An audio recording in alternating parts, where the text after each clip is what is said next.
Hoy! Sa wakas, nakakain na rin ako dito sa Box Inasal. Ang tagal ko nang gustong kumain dito kaya lang laging napakaraming pila. Kaya hindi ako makachamba, pero ngayon, nakachamba ako. Sabi nila pantapat daw to sa mga inasal Kaya titikman natin ang sumpong na yan. Kaya mura nga naman ng mga pagkain dito. Tapos naka-unli rice ka na, naka-unli soup ka pa. Sa halagang 129,000 pesos. Tapos yung rice mo ay naka-JavaScript kulay dilaw. Gravy, naparami na naman ako ng kanin. Sulit na sulit to, pang tapat talaga to kay Mang Ay. Tapos ang moraches pa.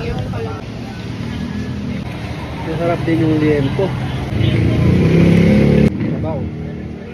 At isang bagay ang inilamang niya kay Mang Ay. Yung tubig mga bes.